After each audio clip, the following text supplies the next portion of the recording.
The indigenous people of Biafra IPOB has declared that it will no longer be involved in any peace talks with Ohanaeze and Igbo, because of its latest discovery that Ohanaeze planned to use the peace meeting to promote the interests of a vice presidential aspirant under the People's Democratic Party, PDP.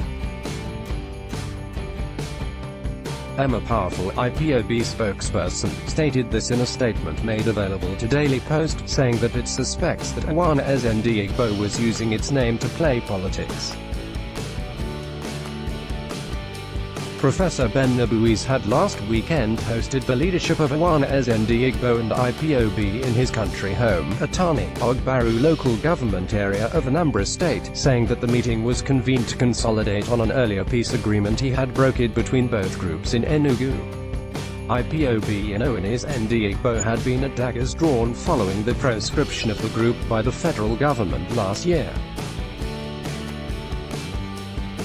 IPOB believes that Ohanaeze and Igbo and governors of the Southeast worked in concert with the federal government to proscribe it.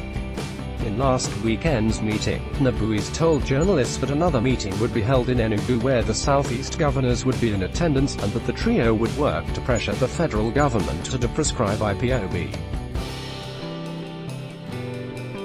Daily Post however learned that the meeting scheduled to hold in Enugu on Wednesday failed to hold for unexplained reasons.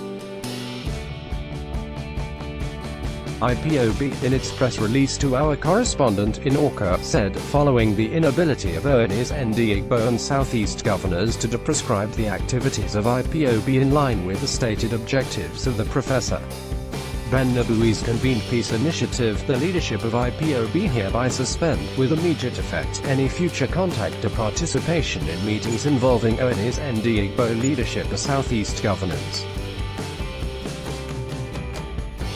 The ceasefire, previously announced as a gesture of goodwill after the first Enugu meeting, is now officially revoked with no hope of future reinstatement. The pro-Biafra group said that what was more annoying was that the peace talks was planned as a ploy to get her members to be part of the endorsement of an Igbo vice presidential candidate of the PDP. They abused the privilege IPOB ceasefire afforded them by seeking to turn the meeting into an endorsement of an Igbo candidate for PDP vice presidential slot in the coming 2019 elections. Under such circumstance, we felt the meeting had lost its purpose, hence the need for us to pull out of any talks, which consequently brought the entire process to an end.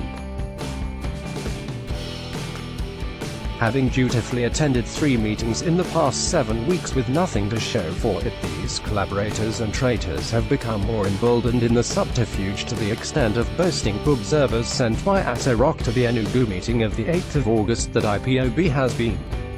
thoroughly weakened and reduced to begging to be proscribed.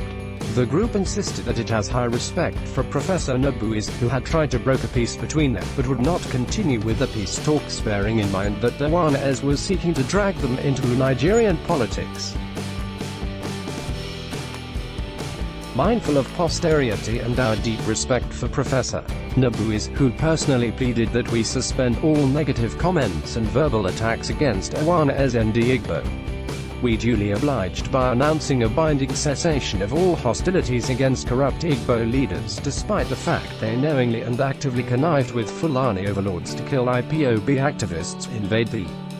home of our leader with the intention to kill him out of petty jealousy over his popularity and acceptance by the people. IPOB announced that any further attempt to bring the group to a round-table discussion with Igbo leaders would not work, demanding that all inquiries should henceforth be channeled to its headquarters in Germany.